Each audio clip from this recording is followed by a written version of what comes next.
지금 하나님께서 우리를 인도해 가시는 게 모두가 십자가 복음의 삶을 실제로 사는 자리에, 그래서 하나님의 생명이 우리 삶에서 회복되고 하나님의 주권적인 통치가 우리 가운데 회복되고 하나님이 우리 삶을 주도권을 잡으시고 앞서가시며 따라가시는 요 부분에 맞춰서 훈련되어 줄 뿐만 아니라 더 나아가 한편으로는 이 토대 위에서 지금 말씀드린 대로 우리의 삶의 현장에서 선교적 교회의 삶, 선교적 삶으로 나아가 하나님의 그 위대하신 일에 동참하는 대로 나아가는 이 양방향에 있거든요, 사실은 지금. 그러면 우리의 형편과 처지를 따라서 이 전체적인 맥락을 이해하고 이제 적극적으로 이렇게 말씀을 배우고 무장하는 자리로 서야 될 것이거든요.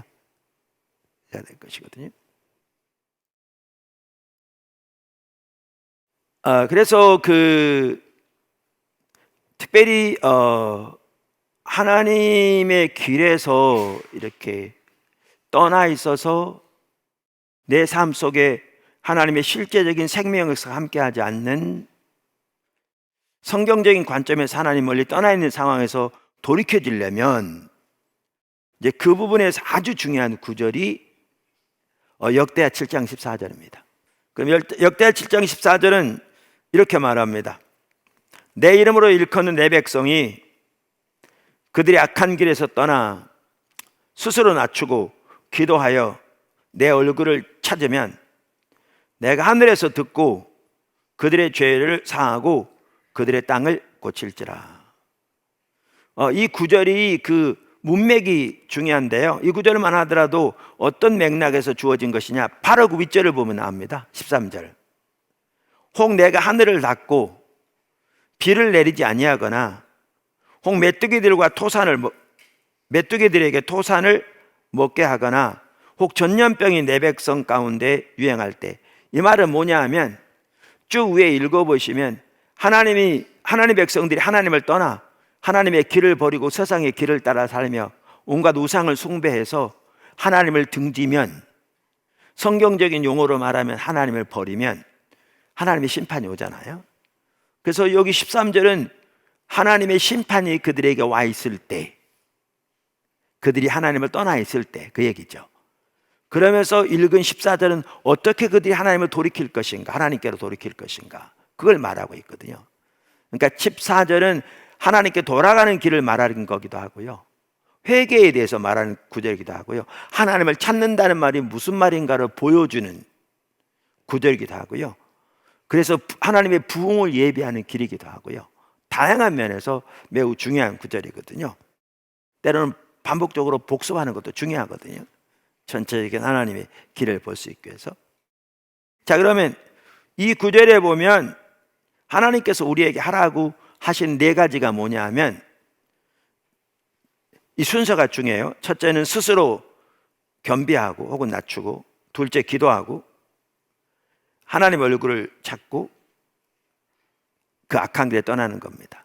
우리말에는요, 하나님의 이름을 일컫는 내 백성이 그 악한 길에 떠나, 이 말이 제일 먼저 나오거든요.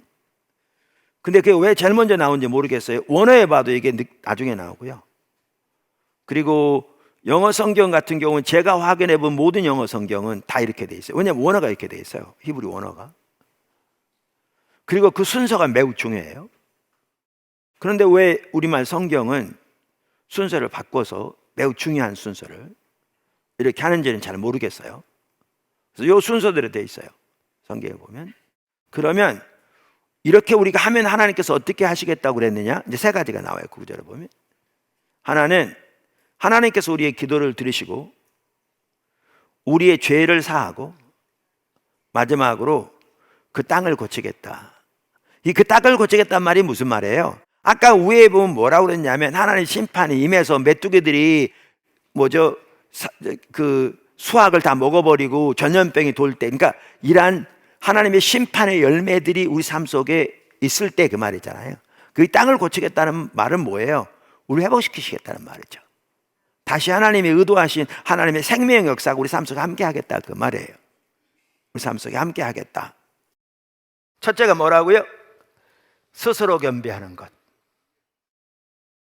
그러니까 이 구절이 회개하고도 연결되는데, 혹은 하나님께 돌아가는 것과도 연결되는데, 그 첫 번째 첫 단추가 스스로 겸비하는 것입니다. 그러니까 이게 없으면 회개는 시작도 안 돼요. 하나님을 찾고 하나님께 돌아가는 거요, 이게 없으면 시작 자체가 안 돼요. 시작 자체가 안 돼요. 그래서 하나님을 찾는 것이건 회개건 하나님께 돌아가는 것이건 이 부분이 가장 중요해서, 가장 첫 번째로 중요해서 성경에는 첫 번째를 기록하고 있어요. 첫 번째를 기록하고 있어요. 성경에서 스스로 겸비한다는 것은 하나님의 말씀에 정직하게 동의하는 것을 말합니다. 다시 말합니다. 하나님의 말씀에 정직하게 동의해서 그 말씀에 앞에 엎드리는 걸 말합니다. 근데 여기에 전제되는 게 있어요. 이 일이 일어나려면 하나님이 우리 마음 눈을 열어 하나님의 길을 깨닫게 해주셔야 돼요. 하나님께서 우리 마음 눈을 열어 하나님의 길을 깨닫게 해주셔야 돼요. 그건 전적으로 하나님의 은혜로 하나님이 하십니다. 자, 그럼 어떤 근거로 그렇게 이해하느냐? 그것에 아주 좋은 예가 요시야의 예입니다. 역대하 34장에 나오는, 그러니까 동일한 역대하에 나오는 거거든요. 그러니까 거기에 보면 여기 스스로 겸비한다는 말이 무슨 뜻인가가 나와요. 지금 이 시간 다 읽을 수 없고요. 여러분 역대하 34장 1장부터 쭉 읽어보시면 아주 그 전체를 볼 수 있어요. 요시야 왕은 8살 때 왕이 됐고요. 16살 때부터 개혁을 단행하기 시작했어요. 귀한 왕이죠. 그러면서 가장 먼저 한 일 중에 하나가 뭐냐 하면 성전을 깨끗게 한 일이었어요. 그러니까 그 전까지는 성전에 대해 예배가 전혀 드려지지 않았고 성전이 완전히 폐허 가운데 있었던 거죠, 쉽게 말하면. 그래서 성전을 이렇게 청소하고 단장하고 예배를 다시 회복하고 이런 일을 하는 거예요. 그러던 중에 부하들이 성전에서 율법책을 발견했어요. 그러니까 율법책 내용 중에 이런 일을 너희가 행하면 하나님이 이러이러한 심판을 내릴 것이다. 너희가 이렇게 살아가면 하나님의 은혜가 너희 가운데 이렇게 함께 할 것이다. 이 구절에 해당하는 것 같아요. 그래서 일부 학자들은 여기서 말하는 율법책이 어떤 율법책이냐? 신명기 일부라고 보는 학자들도 있고요. 왜냐하면 거기에 신명기 나와 있으니까. 또 어떤 학자들은 신명기 전체라고 말하는 학자들도 있고요. 또 어떤 학자들은 율법 전체라고 말하는 학자들도 있고요. 왜냐하면 율법책이라고만 돼 있지 그 범위는 기록되어 있지 않거든요. 어찌됐든 간에 율법책을 발견한 거예요. 그래서 서기관 사반이 발견한 율법책을 왕에게 가져와요. 그래서 율법책을 발견한 것을 이렇게 말하고요. 그러자 제사장 hil기야가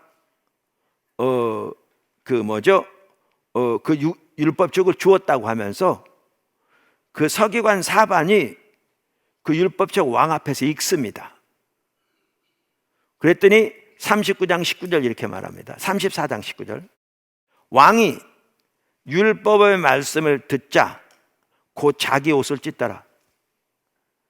왕이 hil기야와 사반의 아들 아이감과 미가의 아들 압돈과 서기관 사반과 왕의 시종 아사야에게 명령하여 이르되 너희는 가서 나와 및 이스라엘과 유다의 남은 자들을 위하여 이 발견한 책의 말씀에 대하여 여호와께 물으라.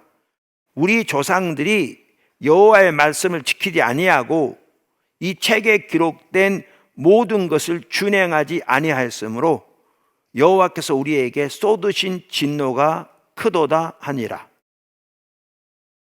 그러니까 이 구절을 보면 뭘 볼 수 있냐면 아까 이 내용이, 지금 율법책을 읽은 내용이 하나님의 백성이 하나님을 떠나 우상을 숭배하고 하나님의 길을 버리면 어떻게 그들에게 하나님의 진노와 심판이 임할 것인가, 그것을 말하고 있는 구절인 걸 볼 수 있어요. 이 구절을 보면.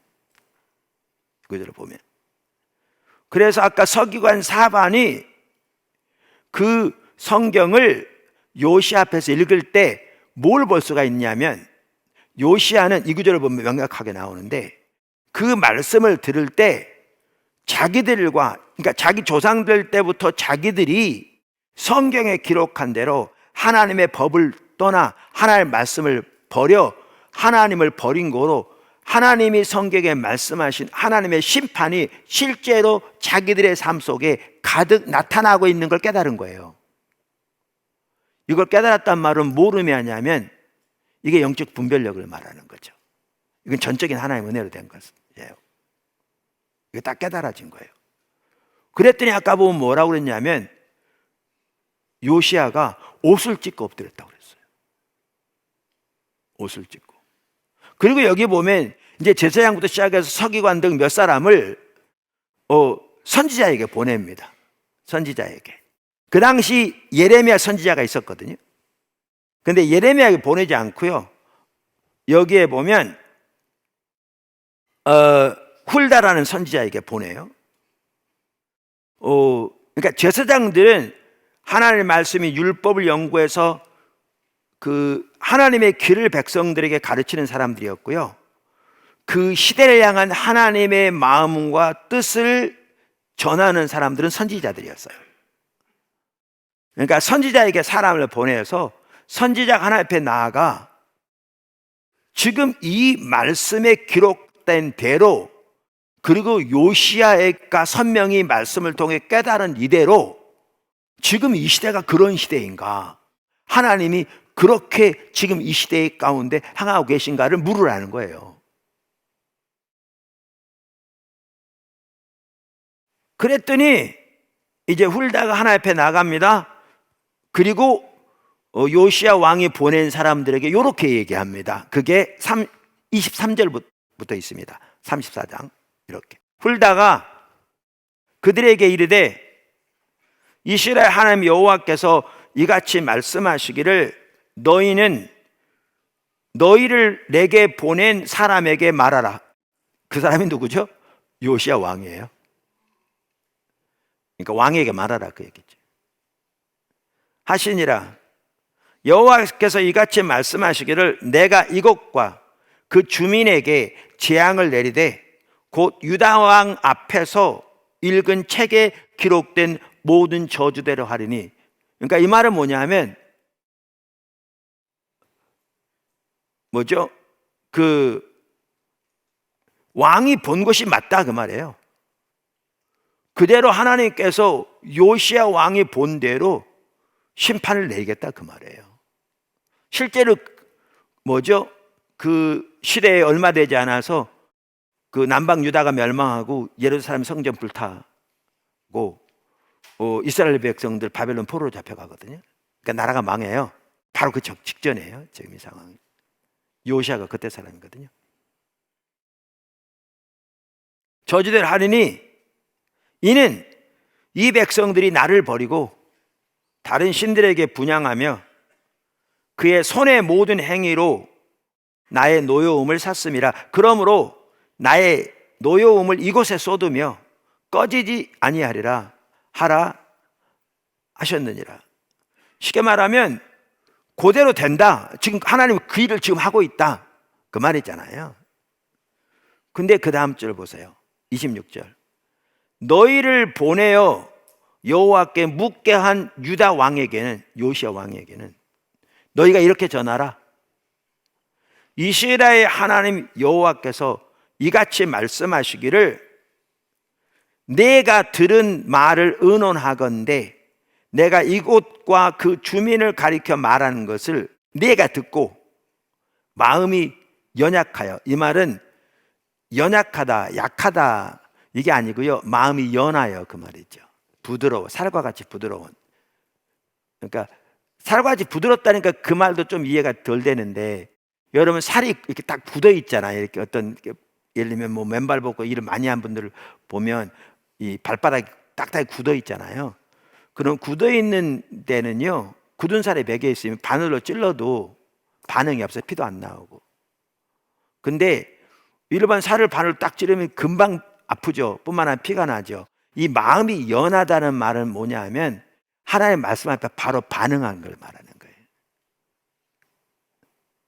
어떤 사람은 마음이 굳어져서 하나님의 강력한 말씀을 들어도 전혀 반응조차 없는 그런 사람들이 적지 않거든요. 돌이켜질 수가 없는 거죠. 근데 요시야는 마음이 연했다는 말은, 이 마음이 부드럽다는 말은, 또 설교에 보면 살과 같이 연하여 뭐 이런 얘기가 나오잖아요. 금방 말한 대로 살을 발로 찌르면 곧바로 반응이 오는 것처럼 그렇게 말씀 앞에 곧바로 반응하는 자세를 말하는 거예요. 이 말의 의미가 뭐 연약하다 그러니까 뭐 병들었다 이런 차원이 전혀 아니고, 마음이 연약하여 하나님 곧 내 앞에서 겸손하여 옷을 찢고 통곡하였으므로, 여기에 겸손하여 그랬잖아요. 여기 원어에 보면 뭐라고 했냐면 스스로 겸비하여 이렇게 돼 있어요. 아까 혹은 스스로 낮추어, 겸손하여 옷을 찢고 통곡하였으므로 나도 내 말을 들었노라 여호와가 말하였느니라. 그러니까 그러면 보시면 하나님의 말씀대로 심판을 내리되 요시야에게는 이제 쭉 읽어보시면 그 다음에 그가 죽을 때까지 그 심판이 내리지 않을 것이고, 그가 평안히 묘실에 들어갈 거고 그 후에 심판이 내릴 거라는 거예요. 그러면서 뭐라고 그러냐면 요시야가 하나님의 말씀을 들었을 때 마음이 연하여 스스로 겸비하였기 때문에 그렇게 할 거라는 거예요. 그럼 이 구절을 보면 성경에서 스스로 겸비한단 말이 무슨 말인지 금방 알 수 있는 거죠. 그래서 이러한 구절들을 보면, 그리고 성경 전체를 보면 성경에서 스스로 겸비한단 말은 말씀드린 대로 하나님의 말씀 뜻이 선명히 보여질 때, 이게 이제 전제돼요. 이게 하나님의 은혜예요. 그 앞에 정직하게 동의하고 엎드리는 것, 이게 스스로 겸비함이에요.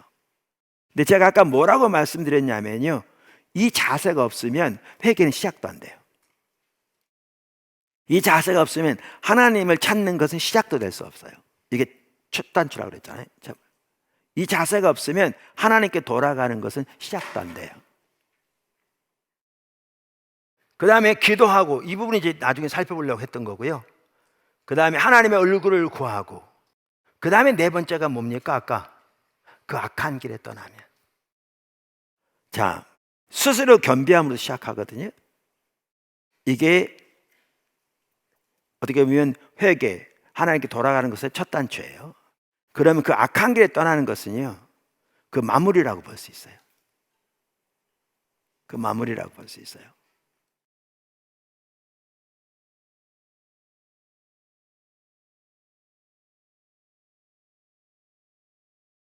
그러니까 요시야만 하더라도 그 34장 나중에 보면요, 이렇게 말합니다. 28절부터 보면, 그러므로 아까 그 요시야는 스스로 겸비하였기 때문에 그 구절입니다. 내가 네게 너희 조상들에게 돌아가서 평안히 묘실로 들어가게 하리니 내가 이것과 그 주민에게 내리는 그 모든 재앙을 네가 눈으로 보지 못하리라 하셨느니라. 그러니까 요시야는 그렇게 하시겠다는 거예요. 왜냐하면 그가 스스로 겸비했기 때문에. 이에 사신들이 왕에게 복명하니라. 왕이 사람을 보내어 유다와 예루살렘의 모든 장로를 불러 모으고 여호와의 전에 올라가매 유다 모든 사람과 예루살렘 주민들과 제사장들과 레위 사람들과 모든 백성이 노소를 막론하고 다 함께 한지라. 왕이 여호와의 전 안에서 발견한 언약책의 모든 말씀을 읽어 우리의 귀에 들려주고, 왕이 자기 처소에 서서 여호와 앞에서 언약을 세우되 마음을 다하고 목숨을 다하여 하나님 여호와를 순종하고 그의 계명과 법도와 율례를 지켜 이 책에 기록된 언약의 말씀을 이루리라 하고. 보십시오. 그 악한 길에 떠나는 데까지 나갑니다.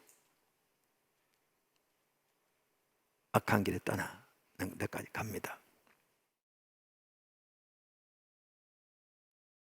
그러니까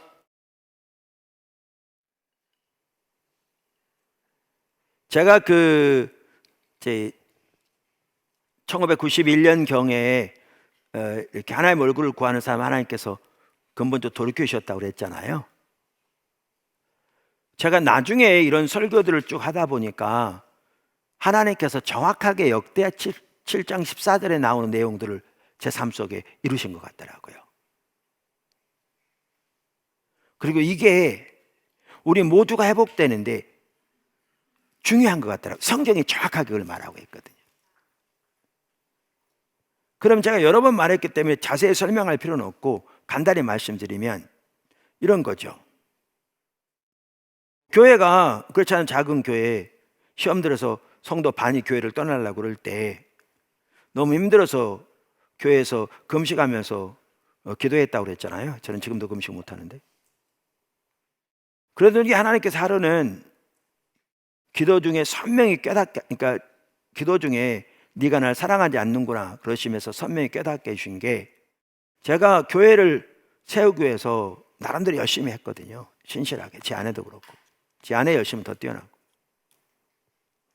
그런데 하나님은 살아계신 인격체인데 제가 하나님을 대변한다고 하면서 또 하나님을 위해 교회를 세운다고 하면서 열심히 신실하게 했을지는 모르지만 하나님 그분 자신을 알고 소홀히 하는 데는 알고 사랑하는 데는 완전히 소홀히 한 걸 딱 보이시더라고요. 그러면서 네가 날 사랑하지 않는구나. 이게요, 하나님께서 깨닫게 해주신 거였어요. 전적인 하나님의 은혜죠. 이제 그 이후로 성경을 집중적으로 이제 새롭게 읽고 연구하다 보니까 우리가 잘 아는 대로 모세도 다윗도 바울도 그들의 삶 속에 유일한 삶의 목표와 목적은 하나님을 아는 거였거든요. 예수님을 아는 거였거든요.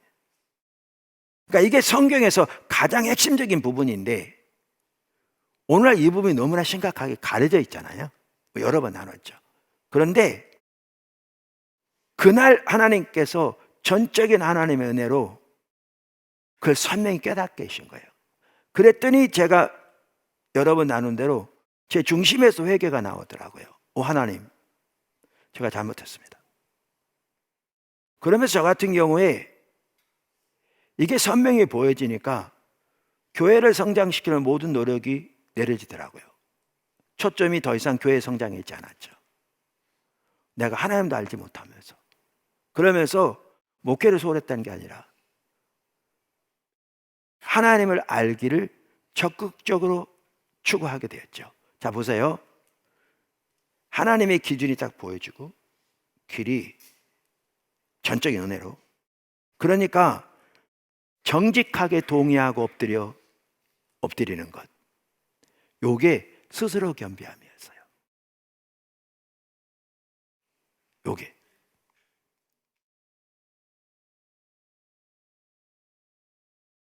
그러니까 이게 없었으면 다음은 없죠. 다음은 없죠. 요시아에게 그게 있었고요. 우리가 하나님께 돌이킬 때마다 그런 일이 일어나고요. 성경시대뿐만 아니라 오늘날도 정확하게 그런 일이 일어나는 거죠. 근데 그거만 있었다면 회복되지 않죠. 스스로 겸비함은 하나님께 돌아가는 혹은 회개의 첫 단계는 될지 몰라도 그것이 회개 완성은 아니거든요. 우리가 이제 하나님께 돌아가기 위해서, 하나님 우리 삶 속에 회복되기 위해서 십자가 복음의 삶을 실제로 살기 위해 집중적으로 훈련받고 찾는다, 이렇게 지금 하고 있잖아요. 근데 몇 가지 성경적인 이론적인 지식을 배우려고 우리 하지 않아요. 그거 아무런 의미가 없어요. 그래서 여기에서 매우 중요한 게 역대하 7장 14절이라는 거예요. 오늘 이 살펴본 이유가 이 전체적인 맥락에서 14절이라는 거예요. 그래서 정말 우리가 주님을 알기를 원하는 그런 자세와 열망 가지고 주 앞에 설 때 전적인 주님의 은혜로 주님이 깨닫게 해주세요. 우리의 처지를, 형편을,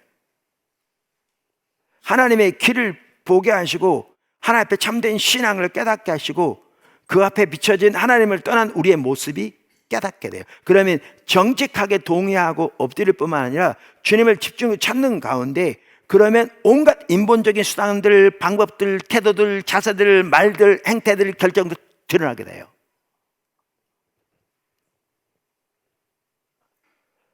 드러나게 돼요. 예를 들면 헨리 블랙가비 목사님 하더라도 그 하나님과의 신선한 만남이라는 책이 아주 뛰어난 좋은 책이거든요. 정확하게 같은 맥락이 다루고 있어요.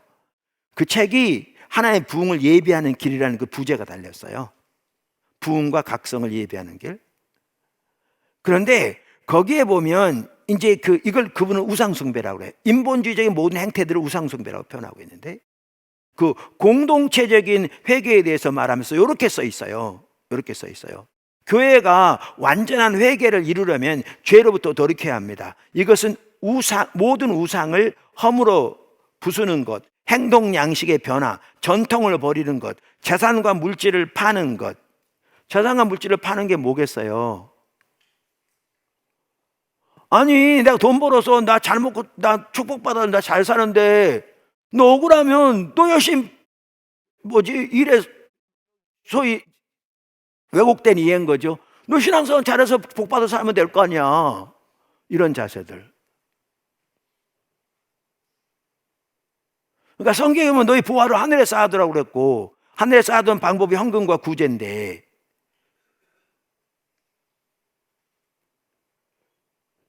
그러한 하나님의 길에서 너무나 멀리 떠나 축복이 된 이해도 너무나 왜곡된 채로 살아간 삶의 방식은 전혀 하나님 주신 쪽이 아니면서도 돈만 많이 벌면 축복받았다고 그러면서 나 축복받았는데 억울하면 너 축복받으면 될 것 아니야. 이런 자세로 교회가 너무나 팽배한, 그러면서 교회 신앙생활 잘한다고 집 사고 뭐 본 사고 장로고.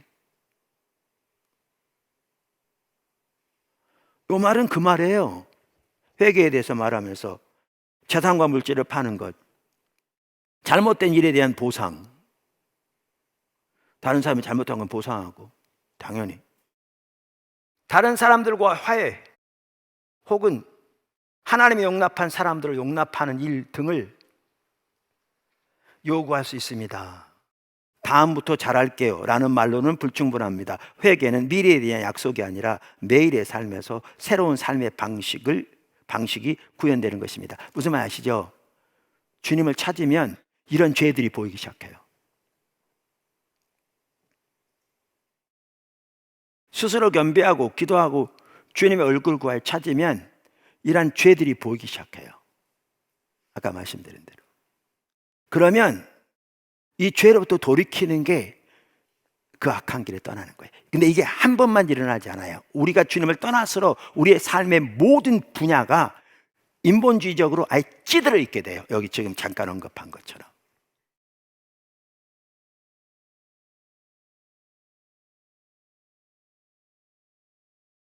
이러면 선교회만 하더라도 십자가 보고 소중한 거 다 알아요. 그러니까 뭐였죠? 이게 정말 신앙의 가장 핵심 본질이다. 다 알아요. 나름대로 교회에서 십자가 복음을 전할 수 있어요. 근데 이건 단순히 전하는 이론이 아닙니다. 주님을 찾는 길이에요. 근데 스스로 겸비하고 집중적으로 주님을 찾고 기도하는 중에 주님께서 깨달아지는 대로 자기 개인뿐만 아니라 교회 전체에 있는 이러한 구습들, 하나님의 말씀에 합하지 않은 행실과 태도들, 전통들, 자세들을 돌이키는 것이 포함됩니다. 역대 7장 14절에. 근데 그게 없이 그저 십자가 복음의 내용을 전한다고 하나님 회복되지 않습니다. 그건 하나님 기만하는 거죠. 그러면서 십자가 복음 운운하면 그건 말도 안 되는 얘기죠. 이것이 개인이건 공동체건 다 마찬가지입니다. 다 마찬가지입니다. 그래서 우리가 영성훈련 지금 쭉 하나님께서 어디로 인도하고 계신지 살폈는데 거기에 돌아가는데 핵심이 역대하 7장 14절입니다. 거기 핵심이. 그래서 오늘 지금 나누는 거예요. 나누는 거예요. 그래서 이렇게 하나님을 찾으면 우리의 삶에서 아까 말한 행동, 양식, 삶의 방식, 삶의 목표 다양한 부분에서 우리가 생각하지 못하는 것까지 하나님께서 하나님 말씀에 합하지 않은 우리의 죄들을 들추시기 시작하십니다. 그리고 그것을 회개하고 돌이키는 게 그 악한 길에 떠나는 겁니다. 근데 사실 주님 안 찾으면 이게 안 보여요. 안 보여요. 자, 그렇게 찾으면서 이렇게 돌이키고 그러다 보면 저 같은 경우 또 뭐냐 하면 이렇게 찾다 보면 중요한 내용들이 나오면 그 하나님의 길을 정리하고 잠깐 꺼놓고 다시 듣고 그럼 한 테이프 하나만 듣고 나면 그거를 정리한 걸 다시 보면서 성경 구절을 가지고 확인하고 그걸 다시 더 성경 말씀을 토대로 하나님의 길을 배우고 그러는 과정에서 또 제 자신의 삶이 하나님의 길에 떠나는 게 보여지면 말 한마디라도 그때 사실 참 어려웠던 게 그거예요. 말만 하더라도요 이게 어떻게 표현할지 모르겠는 거예요. 예를 들면 우리가 일반적으로 표현할 때 이렇게 표현해요. 포도나무 교회 그러면 그 여조봉 목사님 교회 그래요. 근데 그게 얼마나 타락한 거냐고. 이게 포도나무 교회 여조봉 목사 교회인가요?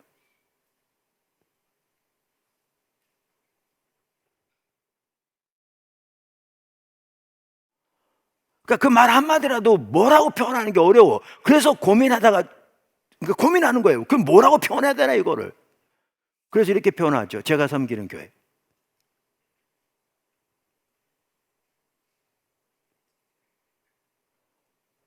어떨 때는 또 이렇게 말해요. 집회 같은 데 가면 어떤 분들이 와서 은혜 많이 받았습니다. 그래요. 근데 내가 은혜 준 게 아니잖아요.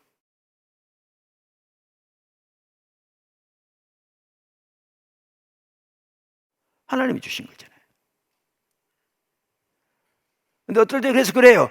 뭐 제가 은혜 드렸나요? 하나님이 은혜 주신 거죠. 그러면 그분은 뭐 그걸 뭐 당연히 전제하고 한 얘기인데 그렇게 제가 설명하면 이게 뻘쭘해져요. 얘기가 이게 모양이 관계에서. 그럼 그냥 때려 넘어갈 때가 있어요. 그럼 하나님 지적해 기도 시간. 너 왜 가만히 있었냐? 옳지 않은 거 두고.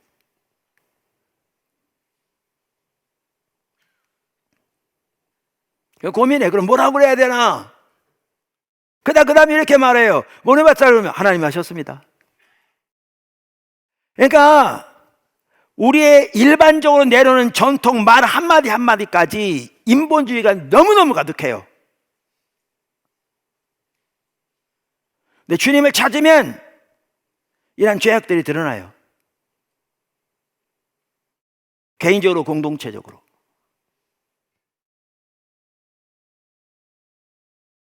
그리고 거기에서 그 돌이키는 게 그 악한 길에서 돌이키는 게 하나님을 찾는 것에 포함되는 거예요. 그러니까 예를 들면 남전도회 여전도회만 하더라도 제가 자주 말씀드린 게 그거예요. 우리가 모일 때 우리가 주님을 찾지 않으면 기존의 다른 교회에 사는 방식 혹은 세상에 사는 방식 그대로 여기서 따와서 자기는 그것이 죄라는 사실도 인식하지 못한 채 말, 행동 이런저런 결정을 하며 대화하는데 그게 너무나 심각한 하나님을 근심케 하는 인본주의 세상적인 방법일 수 있어요. 근데 몰라요. 찌들어 있기 때문에. 그것도 마찬가지고요. 하나님 찾아야 보이는 거예요.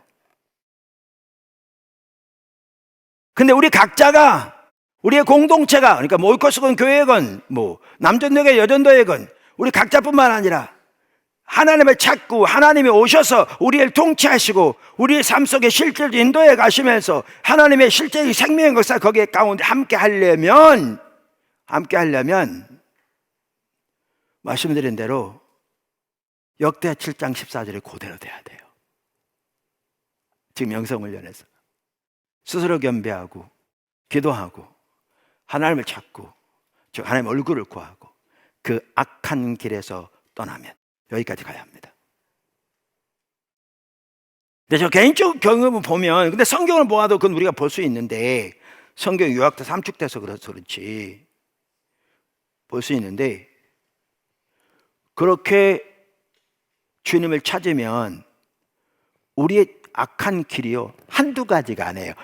한두 번 회개한다고 되지 않아요. 왜냐하면 워낙 찌들어져 있으니까. 교회만 하더라도 여러분, 하나님에게서 떨어질수록, 보세요, 오늘날 교회 안에 우리의 예배, 신앙에 대한 이해, 사역에 대한 이해뿐만 아니라 리더십에 대한 이해, 성도가 성도를 대하는 태도, 예를 들면 직분만 해도 그래요. 성경에는 직분은 섬기는 직책에 불과한데 요즘은 그 신분화되어 있고 계급화되어 있어요. 이 하나하나 엄청난 죄악이에요.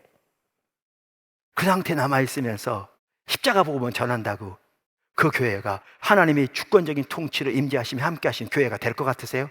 불가능합니다. 악한 길에 떠나지 않는데요. 그래서 역대하 7장 14절의 핵심이라니까요. 신구약 전체적으로. 그래서 그런데 이렇게 주님을 찾는 가운데, 스스로 겸비하여 주님을 찾는 가운데 주님께서 깨닫게 해주시면 이러한 부분들이, 그 악한 길들이 보여지게 될 때 이것들을 회개하고 돌이키는 것이 아까 말한 대로 반복되어지는 거죠. 근데 이게 반복되어지면서 어느 시점이 되면 주님이 오시는 것 같더라고요. 주님 오셨어요. 임재하시고 앞서가기 시작하세요.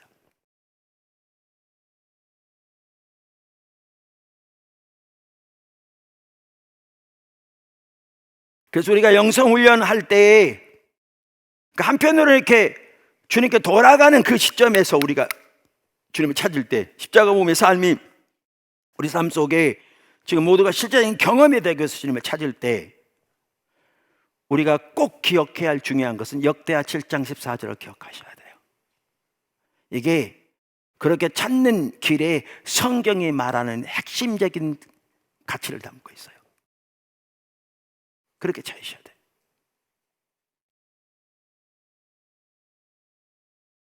영성훈련은 여기에다 몇 가지를 더하죠. 미디어 금식, 세월을 얻기라고 아끼라고 말씀하시고 주님께 집중하기 위해서, 그리고 온 마음과 힘을 다해 주님을 찾기 위해서, 그리고 십자가 복음의 삶이 가장 핵심이기 때문에 실제로 그 삶을 살고 그 열매가 우리 삶 속에 실제로 나타나도록 하기 위해서 집중적으로 찾는 거죠. 아까 말한 역대하 7장 14절. 우리가 그 삶을 살며 자라난다, 더 나아가 선교도 교회 삶으로 나가야죠. 그래서 우리 삶의 현장에서 하나님의 인도하심을 따라 선교적 삶을 살기 위해 적극적으로 배워가야 되죠. 근데 실제로 선교적 삶이 먼저 우리 삶이 살면서 주님의 주권적인 통치와 임재와 주권적인 통치 가운데 앞서가시고 우리의 하나님 뜻과 비전을 보이시는 삶이 돼야 나머지가 가능한 거지. 이게 안 되면 어떻게 나머지가 가능합니까? 그래서 그렇게 나가야 되는 거죠. 그러면서 이 자리로 나가야 되는 거죠. 뿐만 아니라 임재훈련, 우리가 일상생활 순간순간 주님 임재 가운데 머물기 추구하고 그분의 통치하를 있길 추구하고 그분의 인대를 따라 사는 삶을 훈련하는 거죠. 말, 행동, 결정 등 다양한 분야에서. 그리고 영성일기는 그것을 기록함으로 자신을 돌아볼 뿐만 아니라 하나님께서 자신을 어떻게 인도하고 계신가를 전체적으로 볼 수 있을 뿐만 아니라 서로 공유하고 나눔으로써 서로 힘을 앞에 주님을 찾고 위로하고 또 넘어진 것도 나누면서 서로 기도해주고, 그렇게 하기 위한 매우 중요한 하나의 방법인 거죠. 자, 그러면서 여기 기도가 나옵니다. 아까 말한 대로. 그 기도의 그 모델이 주기도입니다. 근데 시간 다 됐네요. 보니까 저는 이 두 개를 다 하려고 준비해 왔는데.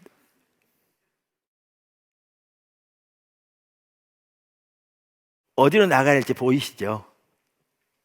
그래서 그러니까 말씀 묵상을 통해 하나님과 동행하는 삶을 살되 거기에 기도가 같이 가는데, 그럼 기도는 어떤 기도를 어떻게 해야 될 것인가? 우리가 여기서 많은 사람들이 혼동되거든요. 여기서 어떤 기도를 해야 될지, 어떻게 기도해야 할지.